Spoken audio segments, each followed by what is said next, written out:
Hello, and welcome back to Strict Scrutiny, your podcast about the Supreme Court and the legal culture that surrounds it. We're your hosts. I'm Melissa Murray. I'm Leah Littman. And I'm Kate Shaw. On today's episode, we're going to do deeper dives on the big First Amendment decisions that we got at the end of the term. That's Mahmoud versus Taylor and Free Speech Coalition versus Paxton. We'll also talk briefly about some of the other cases we got on the last day of the term. But the upshot of the two big First Amendment cases, Mahmoud and Free Speech Coalition, are basically that speech that Project 2025 doesn't like isn't entitled to so much First Amendment protection. And in fact, you have a First Amendment right to object to such speech. With that lead-in, let's start with Mahmoud versus Taylor. This is the case about the Maryland School District's decision to include LGBTQ plus inclusive reading material in their curriculum. After reviewing their curriculum with experts and consulting with parents, the Montgomery County Public Schools decided that they wanted to expand their curriculum a little, maybe include some books that featured families like the families in Montgomery County, which is to say gay families, maybe kids who were going through gender dysphoria, things of that nature. And some parents took that personally. They wanted to opt their children out of the instruction on the grounds that they had religious objections to the material. But the school concluded that allowing opt-outs, which they initially provided, was ultimately unworkable because they couldn't actually, especially in the elementary schools, create separate time and space and curricula for groups of students whose parents didn't want them to participate in these particular lessons in the elementary school level. Plus, giving parents the ability to opt out of instruction touching on LGBTQ families made kids from LGBTQ families feel stigmatized, like their friends didn't want to learn about their families and homes.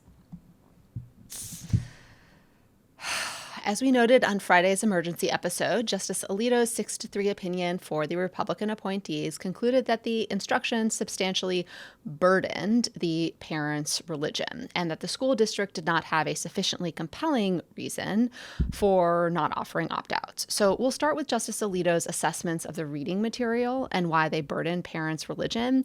TLDR here is going to be maybe he can read, but not well. So Justice Alito believes all of the storybooks carry a normative message that same-sex marriage and being transgender are okay. So he writes, quote, "For example, the book Prince and Knight clearly conveys the message that same-sex marriage should be accepted by all as a cause for celebration," end quote. And while, quote, "high school students may understand that widespread approval of a practice does not necessarily mean that everyone should accept it, but very young children are most unlikely to appreciate that fine point," end quote. The opinion also engages in some pretty B- level college freshman literary analysis of said elementary school storybooks, kind of the same sort that he and Neil did during the oral argument, if you listen to that or our episode about it. So as to one storybook, he says, quote, "When the main character's brother says, quote, 'You can't become a boy, you have to be born one,' his mother corrects him by saying, quote, 'Not everything needs to make sense. This is about love.' The upshot is that it is hurtful, perhaps even hateful, to hold the view that gender is inextricably bound up with biological sex." Question: why is Justice Alito so sensitive, and why does he think that children's books are literally coming for his worldview? I mean, like, it's basically what it boils down to. Like, we are literally going to use children's literature to change hearts and minds about gay people, gay families, transgender people. And when that happens, all religious conservatives are going to be shut out of society. Like, that's the basic TLDR. Yeah. I don't get it. He also insists, to Kate's point about misreading, on doubling down on his very misguided reading of Uncle Bobby's Wedding, which was a particular focus at the oral argument. Here's what he had to say in the opinion. Quote, "Uncle Bobby's Wedding, the only book that the dissent is willing to discuss in any detail, conveys the same message more subtly. The atmosphere is jubilant after Uncle Bobby and his boyfriend announce their engagement. The book's main character, Chloe, does not share this excitement. 'I don't understand,' she exclaims. 'Why is Uncle Bobby getting married?' The book is coy about the precise reason for Chloe's question, but the question is used to tee up a direct message to young readers. 'Bobby and Jamie love each other,' said Mummy. 'When grown-up people love each other that much, sometimes they get married.' The book, therefore, presents a specific, if subtle, message about marriage. It asserts that two people can get married, regardless of whether they are of the same or the opposite sex, so long as they love each other. It is significant that this book presents acceptance of same-sex marriage as a perspective that should be celebrated. The book's narrative arc reaches its peak with the actual event of Uncle Bobby's wedding, which is presented as a joyous event that is met with universal approval. Oh, now insert an aardvark clenching fists here. This is C+ literary analysis, like freshman lit literary analysis at best. I mean, he's not reading these storybooks, he is rewriting the storybooks. Again, his imagination is that little Chloe has a sincere religious objection to marriage equality that she's communicating to her mom, and her mom turns back and is like, "No, Chloe, you have to love the gays Chloe, because that's the future liberals want." And it's like, why is he so offended when people are happy that gays, lesbians, and bisexuals find love? Like, wait, also the universal approval. I mean, like, Uncle Bobby's wedding was attended by their friends and family. Like, nobody can afford to invite everybody to their wedding. Like, just can't. Just as universal injunctions. No one's making Sam come universal to these weddings. weddings. Yes. Like, you know, given the delicate sensibilities that are on display in this opinion, and the Republican justice's willingness to say that mere exposure to objectionable content burdens religion, there are obviously real concerns about what parents are going to be allowed to assert is the next infringement of their religious freedom. So during the oral argument, the then acting Solicitor General had suggested that allowing trans kids to exist and to use pronouns that reflected their gender identity could be objectionable content that parents could require opt-outs from. So Justice Jackson asked, is it a burden on the parent to have their child in a classroom with a transgender student and the teacher is referring to them by pronouns that the parent thinks is inappropriate? The acting Solicitor General said, I mean, I think even under respondents' view, that would in fact constitute a burden on religious exercise. I had forgotten about that moment. Oh my God. This was the question I had when that colloquy happened. Like, what about a book about, I don't know, a mom who works outside of the home, which some religions have real objections to? Like, are we going to take that off the table too? Like, maybe you can't have a lady teacher, or actually maybe lady teachers are exactly what you should have. I don't know. Yes. But like all of these things, this basically allows parents to fly spec the whole curriculum. Yep. And just totally destabilize public education, which, again, is maybe kind of the point. It seems so.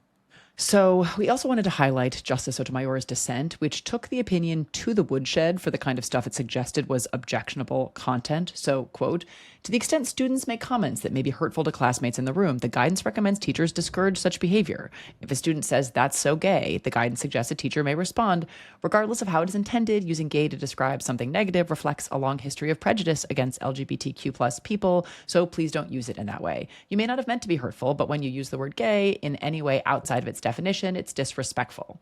Similarly, if a child says, that's weird, he can't be a boy if he was born a girl, the guidance just encourages teachers to respond, that comment is hurtful, we shouldn't use negative words to talk about people's identities. The majority reads these portions of the guidance to direct teachers to, quote, accuse students of being hurtful when they express confusion based on their religious views. So, like, two things. One, the majority here and when it's reading storybooks, like, is engaging in willful misreading and uncharitable misreading of the documents at issue in the case. And also, it is impossible for me to get my head around the worldview of this majority. The stuff is so mild and inoffensive and has baked into it the conflicting imperatives of coexistence in pluralism. Like, that is what they have tried to do. And I don't know if it has been done perfectly in the guidance or with the selection of the particular storybooks, but the idea that this court knows best and is going to impose its views about one set of values reigning supreme over all others is fucking outrageous. Well, also the idea that it burdens your religion to tell someone, don't use the word gay as a slur. This idea that homophobia is constitutionally protected, it is gross. And so that's, you know, the reading of the relevant record materials to the extent there are any, and the books. And then on a legal level, the opinion is just bananas and all over the place. So it takes a very expansive view of an earlier decision of the Supreme Court, Yoder versus Wisconsin. That was a 1972 challenge to a Wisconsin law requiring high school attendance. And the court ruled in that case that the Amish parents' fundamental right to free exercise of religion, together with other rights, outweighed/prevailed over the state's interests in educating their children. Yoder is typically cited for the view that parents have a right to be exempt from laws that require traditional education, that is, compel individuals, right, to attend particular practices when that conflicts with their religious beliefs. So Yoder allowed religious believers to opt out of traditional education. But here it seems like the court is taking a much broader view of Yoder, that it allows parents to object to and be heard to as to how their children are educated, even in the public school system. So it gives them a right to commandeer public education rather than opt out of it. The court also emphasized in its discussion of Yoder that schools can be sites where children are exposed to ideas that conflict with their parents' belief.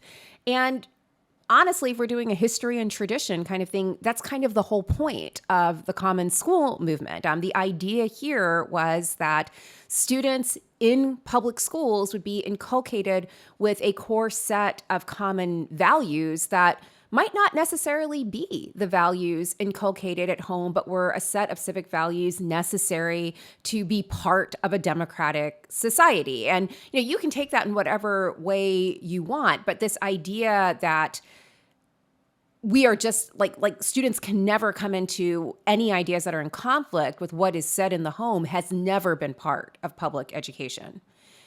In the same vein, we also got some big news with this discussion of Yoder. Apparently, Justice Sam Alito cares a lot about respecting 1970s precedent, and he is big mad that the lower courts here, quote, breezily dismissed Yoder, a, quote, important precedent of this court. Well, sir, you're going to be shocked to find out that someone else breezily dismissed another 1970s precedent not so long ago. Roe versus Wade would like a word, as would Abood. I mean, I'm not sure what other 70s precedent Sam Alito has personally bulldozed. Nixon versus United States, the whole court. Well, he didn't write the opinion, but fair enough. Fair enough. The one thing is Godoldig is getting proper respect. So I guess there is that if we're talking about 1970s precedents. But I mean, even for Sam, not all precedent is entitled to respect because newsflash, these guys are just wildly inconsistent in all the ways. Here specifically, I mean, reading this opinion, did the court sort of sub silentio overrule Smith, the 1990 decision that held the government? I mean, maybe at some points, like... I mean... Well, no. I mean, is this him sticking it to Amy, who in Fulton was like, we can't overrule Smith. We don't have any other sort of, framework to put in its place. And here again was like, just watch me. Yeah. Watch this. Exactly. So... yes, please continue. I do think they overruled Smith sub silentio.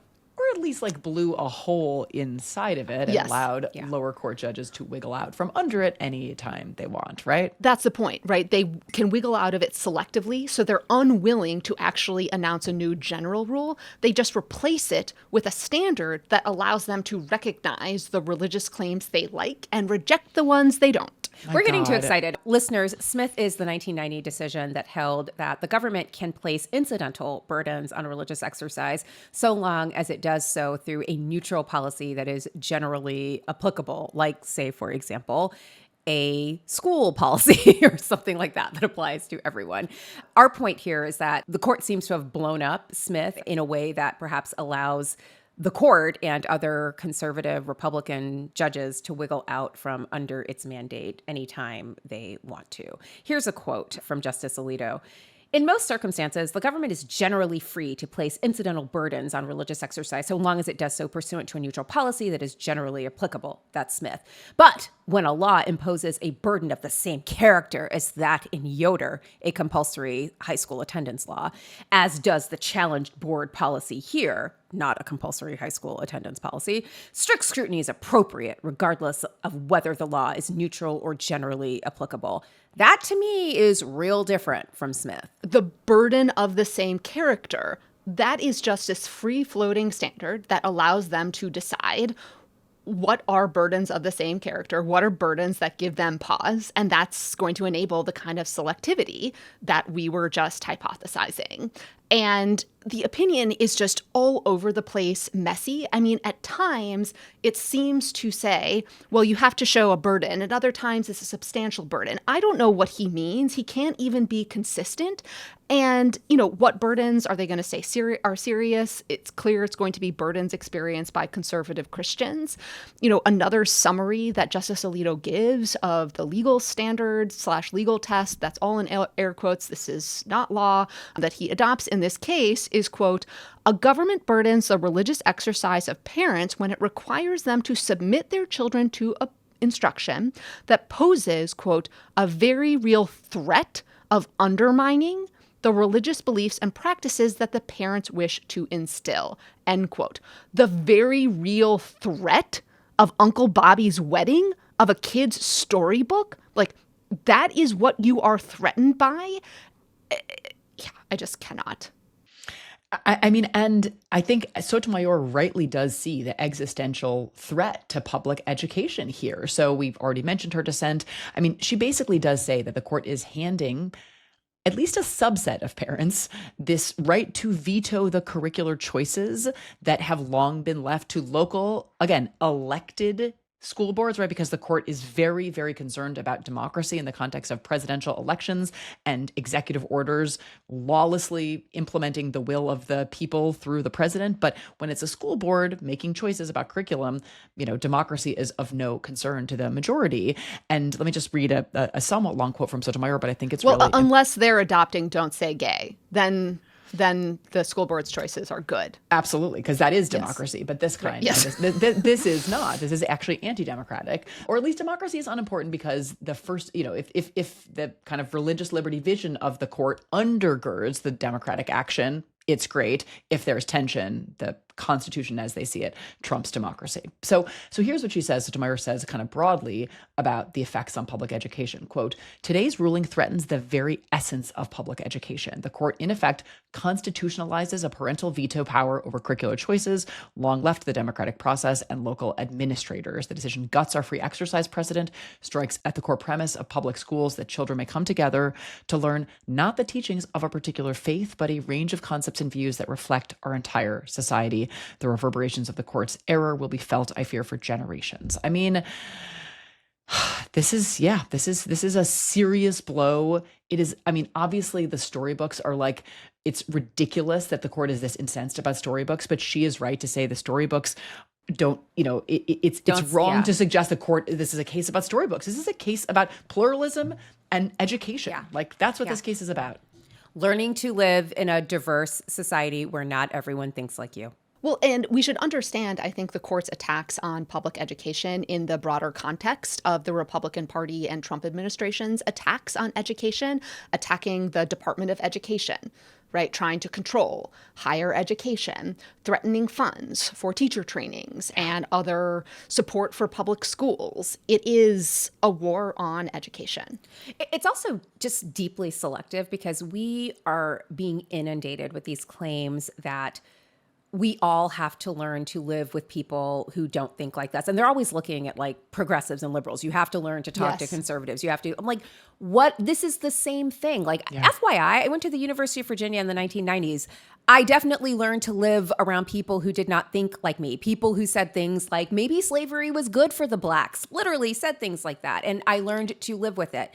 And now we're in this world where we're all living together, but sometimes you can say, you know what? I actually don't agree that slavery was good for the blacks, and people are having a fucking hissy fit. I don't understand. Right, like you can't say that, right? But you can say the other thing, and that's what's so gross, or one of the things that's so gross about the Mahmoud opinion is it makes these, again, very homophobic claims, this idea that LGBT storybooks are a real threat, to religious beliefs and practices and religious individuals. And you can say that, and that has to be received with applause and a civilized response and being treated as this very reasonable position. But the soonest you say that's bigoted or homophobic, you're engaged in cancel culture and attacking. It's just the double standards are very revealing about what their actual views are. Again, this whole idea that conservatives are silenced in like public schools or universities. Like, I just remember like sitting in an advanced English seminar being like, is this the day when I'm going to risk it all and be like, you know what? I don't think slavery was good for the blacks. And instead I just went to the bathroom because I knew that saying something to this kid would result in me getting a rash of shit that I didn't feel like dealing with in 1996. Or many women who sit in law school classes when sexual assault and rape are taught. Yeah. And there is always the comment about, aren't we over-policing this? Aren't these women being too sensitive? False accusations are the real problem. Due process means sexual assault convictions and prosecutions need to be undone. And that, too, is just something, that has to be greeted with, and this is part of reasonable debate. Strict Scrutiny is brought to you by Americans United for Separation of Church and State. You don't destroy 250 years of secular democracy without gutting precedent, shattering norms, and dropping a few billion. The same people and groups that backed Project 2025 are part of a larger shadow network that's relentlessly pushing to impose a Christian nationalist agenda on our laws and lives. Church-state separation is the bulwark blocking their agenda. One of the last bastions of church-state separation is our public school system. So they're pushing vouchers everywhere. They're arguing for religious public schools. Yes, you heard that right. Religious public schools at the Supreme Court in a case we've talked about on the pod. If you're listening to us, you're seeing the writing on the wall. We must fight back. Join Americans United for Separation of Church and State and their growing movement, because church-state separation protects us all. Learn more and get involved at au.org/crooked. Strict Scrutiny is brought to you by Smalls. It's kind of funny being a person promoting cat food when I don't even have a cat, but so many people in my life have awesome cats that I'm super into that it actually makes total sense. There's my colleague's cat, Leo, who I've actually become a godmother to. I named myself Godmother. Leo will literally come on command, even though Leo is a cat. And he'll sit on my lap and take pictures with me, like selfies. And you know what Leo deserves? Smalls. Smalls cat food is protein-packed recipes made with preservative-free ingredients you'd find in your fridge, and it's delivered right to your door. That's why Cats.com named Smalls their best overall cat food. To get 60% off your first order plus free shipping, head to Smalls.com and use our promo code STRICT for a limited time only. Here's a review from a real Smalls customer. Elizabeth C. said, quote, "My cat was always so-so with her usual food, but she is very enthusiastic about Smalls. Her breath is much better and she poops much less frequently, and it doesn't smell disgusting like it used to." End quote. Smalls was started back in 2017 by a couple of guys home cooking cat food in small batches for their friends. A few short years later, they've served millions of meals to cats across the United States. Plus, Smalls works with Humane World for Animals. They've donated over $1 million worth of food to help cats through the Humane World for Animals. And they even give you a chance to donate at checkout, whether you donate $5 for flea and tick medications or $7 for vaccines. I'm a fan of Smalls because the divas of the world that are cats deserve food made from the good ingredients, only the best for the divas. And other brands make cat food with questionable ingredients. Yuck. And now you can add other cat favorites like amazing treats and snacks to your Smalls order. After switching to Smalls, 88% of cat owners reported overall health improvements. That's a big deal. The team at Smalls is so confident your cat will love their product that you can try it risk-free. That means they will refund you if your cat won't eat their food. What are you waiting for? Give your cat the food they deserve. For a limited time only, because you are a Strict Scrutiny listener, you can get 60% off your first Smalls order plus free shipping by using my code STRICT. That's 60% off when you head to smalls.com and use promo code STRICT. Again, that's promo code STRICT for 60% off your first order plus free shipping at smalls.com. It's time for our recurring segment. We need to talk about Justice Thomas's concurrence. Predictably, Justice Thomas agreed with the majority that the Montgomery County Public Schools violated the religious liberty of religious parents by assigning books. But predictably, Justice Thomas would go further. To conclude that sex education, and here woke lessons about sexuality and gender identity, are not part of the history and tradition of public education and thus are not critical to the civic values that public schools should be inculcating. He also hilariously tried to equate Montgomery County's efforts to create a more inclusive curriculum to the effort rejected in the 1925 case Pierce versus Society of Sisters to, as he put it, save the child from his parents' religious beliefs. This warrants a little unpacking because I think it might be unfamiliar, but listeners, settle in for some history and tradition. In the 1920s, nativists and racists joined forces against the rising tide of immigration in the United States. And in Oregon, Oregonians proposed a ballot measure that required all parents to send their children to public schools so that they could be inculcated with so-called American values. And they were especially concerned with shutting down parochial schools and other private schools where immigrant parents might turn to educate their kids in a more diverse curriculum. The measure was supported by, wait for it, the Ku Klux Klan, and it was understood to be aimed specifically at the immigrant population in Oregon.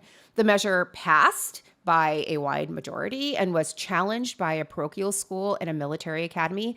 And the Supreme Court in 1925 issued an opinion saying that the measure violated the fundamental right of parents to raise their children in the manner of their choosing. And I'm just flagging this because it is kind of wild that Justice Thomas is equating an effort to include a more representative cross-section of families in a school curriculum with a 1920s nativist ballot initiative supported by the KKK to essentially homogenize children altogether. But we are in a cursed timeline where inclusion is the same as homogenization, and it's all bad.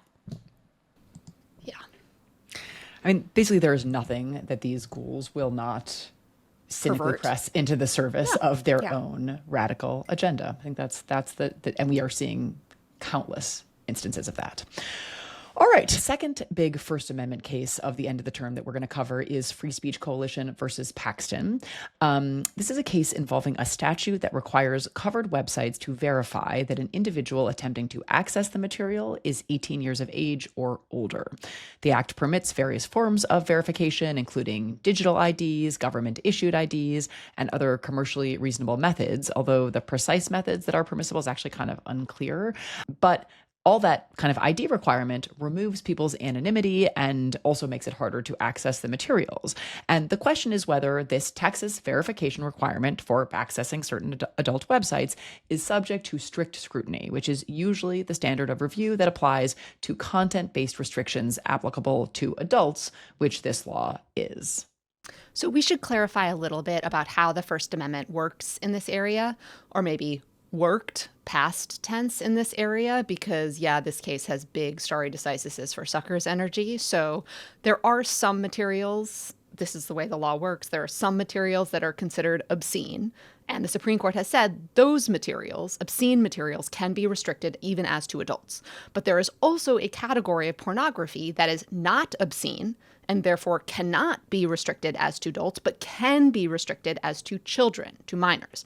And the question is, what kind of scrutiny do laws that burden adults' access to pornographic materials that are not obscene but can be restricted as to minors, what kind of scrutiny do those laws warrant? In the past, the court has closely scrutinized, subjected to strict scrutiny, laws that burden adults' access to non-obscene materials, even when the laws are designed to protect minors from, again, materials that states can restrict as to the minors. In at least 4 cases, which Justice Sotomayor recounted during the oral argument, or as Justice Kagan wrote in her epic dissent in this case, quote, 4 times, 1 result. Let's just quickly tick through those 4 times, 1 result, and this will basically be like a graveyard of precedent, if you will. So the first case is called Sable, and it involved a federal law that prohibited dial-a-porn telephone services containing constitutionally protected materials for adults, but materials that were viewed as inappropriate for minors. The court held that strict scrutiny applied, even though the government was seeking to protect minors there. In Ashcroft, there was a federal law that prohibited the online transmission of content that was obscene for minors absent absent age verification. The court held there that strict scrutiny was required, and it enjoined the law. In Reno, there was a federal law that prohibited the transmission of indecent messages online to any minor unless certain age verification measures were employed. Again, the court said that strict scrutiny applied because it also burdened adults' protected speech. And finally, in Playboy, there was a federal law that required cable TV operators offering channels that provided explicit but not obscene material to block those channels or only broadcast them late at night in order to protect kids. And again, the court said that law was subject to strict scrutiny. 4 cases, 1 result. Naturally, the Supreme Court here said, no, thank you. Not going to do that. We're going to do intermediate scrutiny on this one because porn. So, already invoked the Justice Kagan dissent. We're going to do that a lot here. But as Justice Kagan wrote in her dissent, quote, the majority's attempts to distinguish are 4 precedents saying just that rounds out the list of its errors. According to the majority, all of those decisions involve prohibiting rather than merely burdening adults' access to obscene for children speech. But that is not true. And in any event, it would not matter. The First Amendment prevents making speech hard as well as banning it outright. This, remember, is the case where in the oral argument, Barrett expressed concern about, kids and devices and the easy availability of content, including porn. And there are kind of flashes in the opinion of the Project 2025-esque idea that maybe porn just doesn't get any constitutional protection at all. The foreword to Project 2025 said, quote, pornography manifested today in the omnipresent propagation of transgender ideology and sexualization of children, which, by the way, is not the definition of pornography, but okay, is not a political Gordian knot inextricably binding up disparate claims about free speech, property rights, sexual liberation, and child welfare. It has no claim to First Amendment protection, and telecommunications and technology firms that facilitate its spread should be shuttered. This seems to be a good point to remind readers of Josh Hawley's Manhood, the masculine virtues that America needs, where Josh Hawley is really on one about pornography. He hates pornography. He thinks that pornography is one of the reasons why American men are failed and failing. And this seems like the court's like doing him a real solid on this one. So yes, pornography bad, masculinity, manhood good. So who wrote this Hawley Manhood Project 2025 forward anti-porn opinion? Justice Clarence Thomas, who one might think might have enlightened some self-awareness. or at least views about how the First Amendment guarantees access to porn. Is this a good time to re-mention Lillian? Let's just say that if you know, you know. And if you want to know, maybe Google Clarence Thomas, Lillian. Slow burn. And see what comes up. We're referencing here Lillian McEwen, an ex-girlfriend of Justice Thomas's, who spoke both to filmmakers at PBS and to then Slate's Joel Anderson, the host of the fantastic season of Slow Burn about Justice Thomas, I think called Becoming Justice Thomas.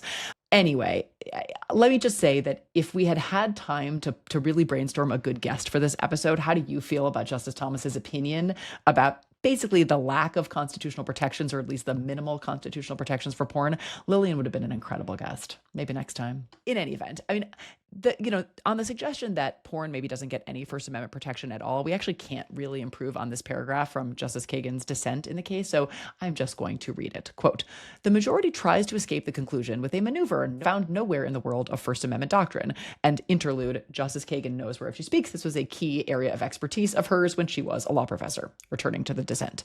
It turns out, the majority says, that the First Amendment only partially protects the speech in question. The, quote, speech is unprotected to the extent the state seeks only to verify age.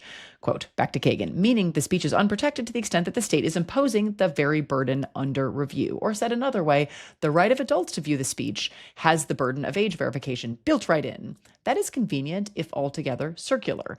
In the end, the majority's analysis reduces to this. Requiring age verification does not directly burden adult speech rights because adults have no right to be free from the burden of age verification. Gerrymander the right to incorporate the burden, and the critical conclusion follows, if only other First Amendment cases were so easy. ASMR. ASMR. The majority's choice of a standard review in this case is significant. It affects whether laws will be upheld. And the difference between intermediate scrutiny and strict scrutiny is pretty significant and very well articulated by Justice Kagan in her dissent. She says, quote, "But what if Texas could do better? What if Texas could achieve its interests without so interfering with adults' constitutionally protected rights in viewing the speech HB 1181 covers? That is the ultimate question on which the court and I disagree. The majority says that Texas may enforce its statute regardless because only intermediate scrutiny applies, and that test does not ask whether a state has adopted the least speech restrictive means available. I disagree. Based on conventional First Amendment rules and the way we've consistently applied them in this very context, the state should be foreclosed from restricting adults' access to protected speech if that is not, in fact, necessary." So applying that less demanding standard of intermediate scrutiny, the Republican justices in the majority concluded that the law satisfied that standard and was therefore constitutional. But now for more of my weekly ASMR, by which I mean really sick Elena Kagan burns, I'm just going to read 3 quick ones. Quote, "The majority's opinion concluding to the contrary is, to be frank, confused. The opinion, to start with, is at war with itself." End quote. Quote, "The majority's analysis is as unnecessary as it is unfaithful to the law." End quote. Finally, quote, "The majority does and then does not accept this simple fact." End quote. So nominally, this is a case about pornography, but I think porn cases are often just a stalking horse for the First Amendment. And the open question is, what other laws that burden adults' access to constitutionally protected material are going to now trigger intermediate scrutiny because the Republican justices think the First Amendment only kind of protects that speech? We don't know. Political speech by Democrats. Maybe Right, that's intermediate scrutiny. Yeah. Podcasts hosted by women. Ooh, yeah. Also intermediate. Yep. Yeah. Okay. Maybe even rational basis. Possibly even rational basis review. Yeah. Cool. All right. Well, yeah. So that's, I mean, I think that's the point is like, even if it seems like it's not unreasonable to require some kind of age verification, the standard has always been strict scrutiny, and maybe a state can satisfy it. Like maybe there's a really good reason to burden the speech this way. Or we're not saying that the state would necessarily lose. And maybe under there's strict no scrutiny. other way. Again, like the state could Totally. restrict minors' access to the material. Yeah. And if that's the case, then they should win. But the point is the court won't even be faithful to the test that it has set forth. And it does, I think, raise really alarming questions about what else the court disfavors will be next in line for getting lessened constitutional protection. So in that case, Free Speech Coalition versus Paxton came out of the Fifth Circuit. The Fifth Circuit got a W. They too declined to apply governing law, and the Supreme Court said, yeah, guys, great idea. You were right. So W for the Fifth Circuit, L for the First Amendment and the law.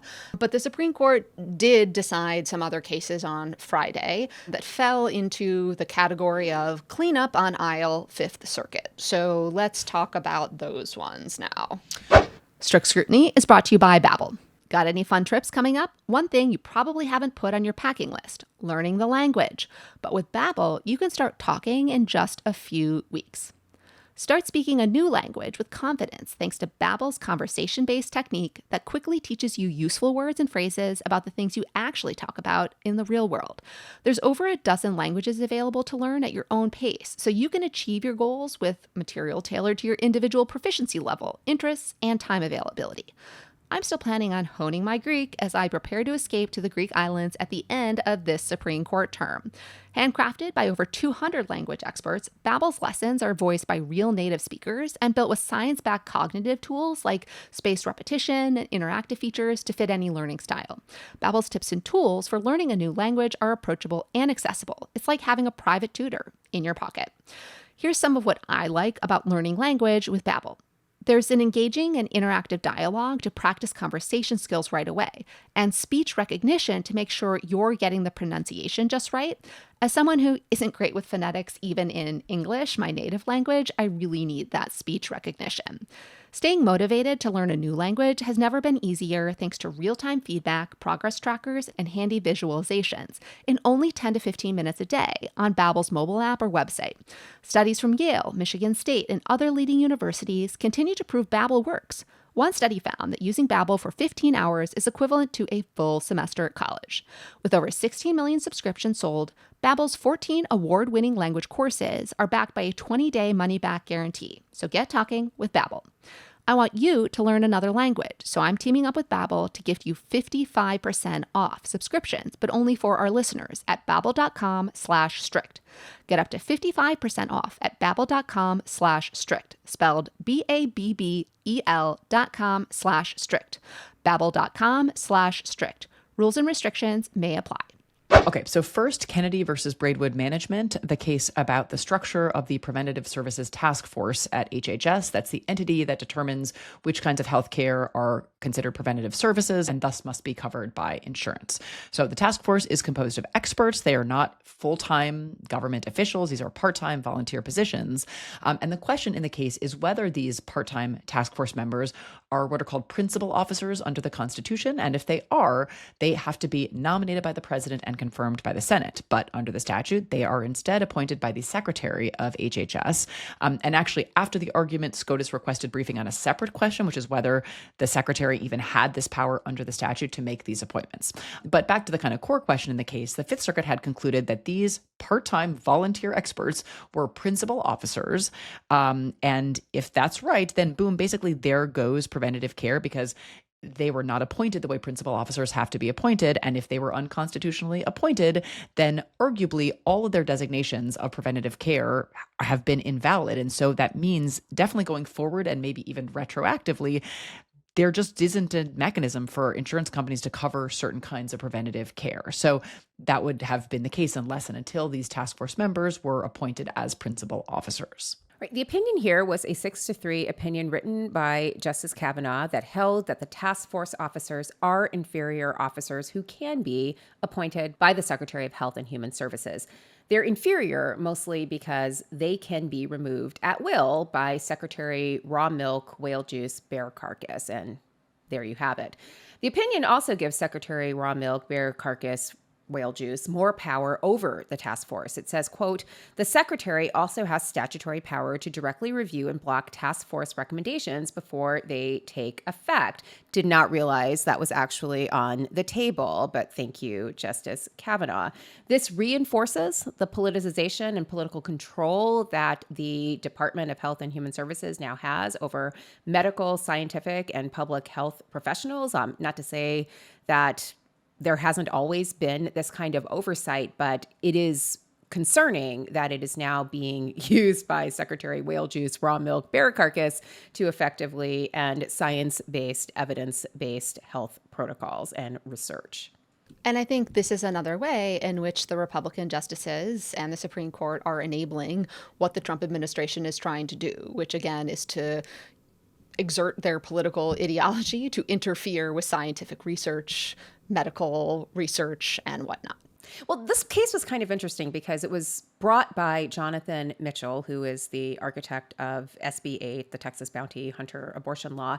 And he's essentially trying to sort of allow for a kind of conscious exemption to the coverage of these preventative services, but he's doing it through this sort of structural appointment clause method.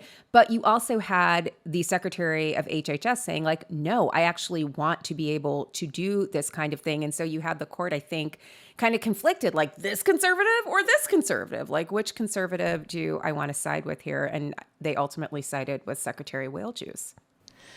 Because this was a Kavanaugh opinion, we were subjected to a fucking listicle of reasons that, replaced actual reasoning. I will not subject you all to that here because the end of the term was difficult enough. The dissent was written by Justice Thomas, joined by Justices Alito and Gorsuch. So we also got cleanup on the aisle Fifth Circuit in the Supreme Court's decision in Federal Communications Commission versus Consumers Research Services. So this is the case about whether to revive the non-delegation doctrine, which the Supreme Court hasn't whipped out since 1935 when it was invalidating New Deal programs. The non-delegation doctrine is the idea that the Constitution limits Congress's authority to empower administrative agencies to write rules and regulations. The specific scheme at issue in this case is the FCC's Universal Services Fund. Congress required the FCC to operate a subsidy program funded by mandatory contributions from telecom carriers and their customers. The FCC appointed a private company as the program's administrator. And the administrator sends out bills, collects contributions, and disperses funds. And they also provide the FCC with projections for how much each entity should contribute to the fund in order to carry out the statutory objectives of the fund and the program that Congress wrote in the law. The Fifth Circuit invalidated this as an unconstitutional and impermissible delegation, suggesting that the private administrator was actually running the show and was unconstrained by any principles or anything for that matter. In a 6-3 opinion, Justice Kagan upheld the delegation, so newsflash, there is no revival of the non-delegation doctrine, at least for now. But it did prompt a spirited dissent from that vanquisher of the administrative state, one Neil Gorsuch, who was joined by Justices Thomas and Alito. Although we should also mention that there is a Kavanaugh concurrence, a Cavcurrence, he doesn't join the dissent, kind of interesting. And there is He's a good guy. He's a good guy. That's probably why, capital G. But it's kind of buried in it. I just wanted to flag something. So he says, quote, when interpreting a statute and determining the limits of the statutory text, courts presume that Congress in the domestic sphere has not delegated authority to the president to issue major rules, that is, rules of great political and economic significance, unless Congress clearly says as much. And he cites West Virginia versus EPA. So he is talking about the major questions doctrine, closely related to the non-delegation doctrine. And he just casually slides in this aside that this is a doctrine that applies in, quote, the domestic sphere. Let me ask you, Leah, you wrote a great article about the major questions doctrine with Dan Deacon. Does West Virginia versus EPA, in fact, say this is a doctrine that is limited to the domestic sphere? Fuck no. It says no such thing, right? The case is about climate regulation and the Clean Power Plan. It certainly did not decide that the doctrine has no applicability outside of the domestic context. But it's this perfect example of the Republican justices' love for gerrymandered rules. You know, rules that just so happen to track what Republican presidents want to do, that's legal. But what Democratic presidents want to do, that's presumptively illegal. And since, Republican presidents want to exercise all of this power in the name of foreign affairs and national security, this gerrymandered rule, would give them a free pass or freer hand to do so. And it calls to mind Justice Kagan's dissent from the free speech case that we were just talking about, where she accused the majority of gerrymandering the right to incorporate the burden that they thought was permissible. I think another example of this is the Planned Parenthood case we talked about last week, where there, Justice Gorsuch's opinion says, well, spending power legislation, that's not like real legislation. And of course, spending power legislation is how public benefits work, and that so happens to be the type of projects that the Republican Party is attacking and hostile to. So of course that's what the Republican justices say you can't enforce. It's just ridiculous. So this is, so even the cases that are not like the sort of like headline grabbing, sort of outrage generating opinions like birthright citizenship, these are outrageous too. Not the majority in this case is Kagan, so we sort of dodged a bullet, but the kind of core commitments of these Republican appointees, which is let's devise rules that are basically, to quote Leah, lawless in order to shore up the power of Republican presidents and to disempower progressive legislation and any potential future Democratic president. It's just completely outrageous. So Gorsuch dissents, I have to say, we're recording this only a couple of hours after this slew of last day opinions. So I haven't had a chance to closely parse the Gorsuch dissent, but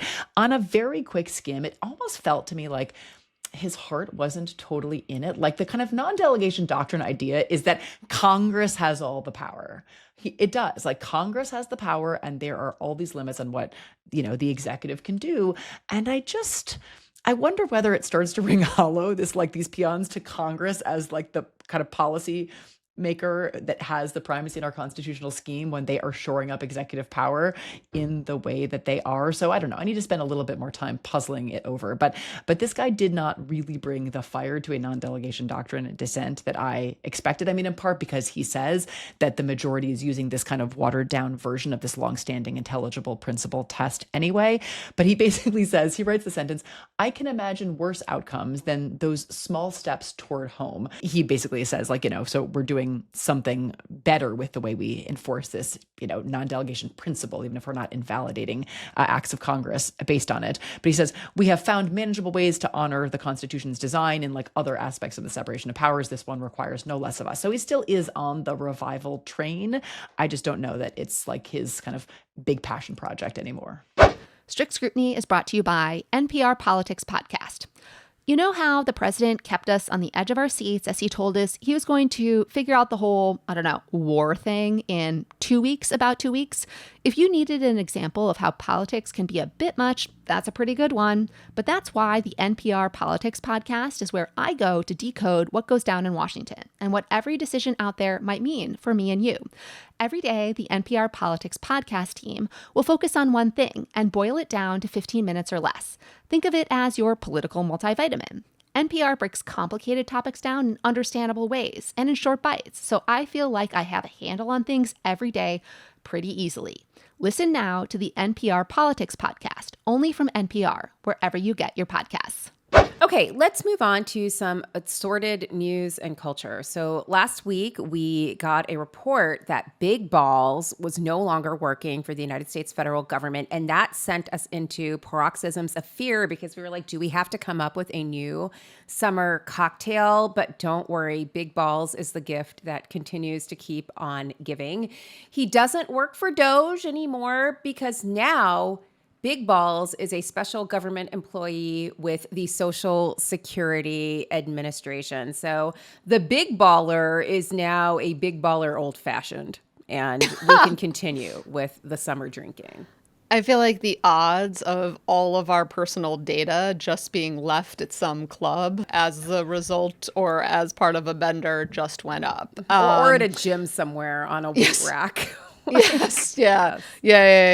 With some protein powder, just sifted all over it. But just the upper body machines, right? This is the no kind of leg guy day. Who does not do leg day, clearly. No. So in the intervening 24 hours where we were unsure whether he reverted to small ball, we did pause to think about some new summer drink names, which I guess we'll just share with you since it feels like we are all really going to need additional drinks after this term. So one possibility was Fire and Fuck Ice. I don't know, had a nice ring to it. Another was Amalito Sour or Amaletto Sour or Am a Little Bit of a Sourpuss Sour, category 2. Both very good. Unicherry Mochito. I don't know, kind of, okay. Getting middling reviews, that's fine. The Pineapple Hackery. Love it. Spelled Haquuri. Wait, but why? Any reason pineapple and not strawberry, or why? Just any hackery would do, I would Well, because I had already suggested the Unicherry Mochito, and so wanted to go pineapple make here. up the fruits a little. Okay, Yeah, all right, cool. Exactly. Not all berry flavors. And Pina's then Colada finally, was right there. Thanks for that, addendum, MM. So another one really on the heels of birthright citizenship, Gin and Barrett. Yeah, it's good. Okay. So on Newswatch, we had an utterly bizarre update in our unitary/not-so-unitary executive watch, this time in the case of Kilmar Abrego Garcia, the man who was wrongfully expelled to El Salvador.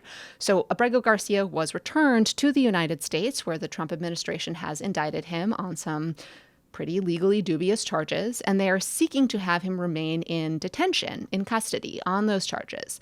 After a magistrate judge rejected their argument, they filed this odd brief in support of their request for a stay of the release order. And the brief is odd because in it, the Department of Justice says they don't want Abrego Garcia to be released because if he is released, then ICE Immigrations and Customs Enforcement might deport him, and DOJ doesn't want him to be deported because that would interfere with their criminal case against him.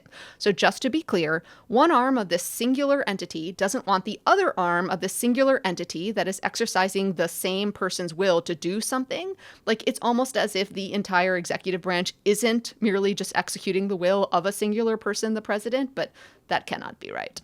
We also have some new developments in the proceedings challenging the president's federalization of the National Guard. Judge Charles Breyer of the Northern District of California concluded that he still had jurisdiction over the case and specifically had room to consider whether the National Guard was violating the Posse Comitatus Act. That is the federal law that prohibits the military from engaging in ordinary domestic law enforcement. Judge Breyer granted requests for discovery on that issue, so there will be some factual development to figure out what is going on the ground, and then Judge Breyer will use that information to determine whether the National Guard is conducting ordinary law enforcement in California in violation of the Posse Comitatus Act. And on the heels of the Supreme Court saying that states can boot Planned Parenthood from their Medicaid program in violation of federal law, and that patients and providers cannot enforce that law or challenge those unlawful removals of funds to Planned Parenthood, the Fifth Circuit granted en-banc rehearing that had halted the case seeking to bankrupt Planned Parenthood. A Fifth Circuit panel had actually reversed a Judge Kaczmarek decision that had allowed some of the False Claims Act theories to proceed. So again, this grant en-banc by the full Fifth Circuit is a very ominous development. Okay, so this term has been a lot. We are going to take a little bit of time to digest, and we will have your term recap episode for you next week. We also maybe neglected to say at the beginning of this episode, but if you didn't have a chance to listen, we did a same-day emergency episode about the birthright citizenship decision, probably the biggest decision that we got on the last day of the term. So scroll up in your feed and find that and listen to it if you did not have a chance to do that. And before we go, should we mention some favorite things? I mean, it's a little hard at the moment to find joy anywhere, but let's try, shall we? Sure. I'll start. I know that this context is absolutely hideous, but I really enjoyed these Sotomayor and Jackson dissents. I love that Justice Jackson continues to bring real history to the table, reminding people of what civil rights was initially about, who was excluded and was meant to be brought back into the fold, and why we have them in the first place. So yeah, I've been loving them. Good for them.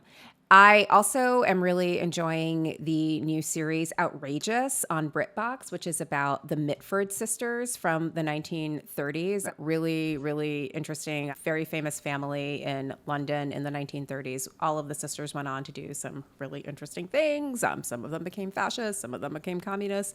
Super fun, and I'm enjoying it. And I just bought Chimamanda Ngozi Adichie's new book, Dream Count. It is her first new work of fiction in some time, and I'm really excited because I loved her last book, Americana. So there it is.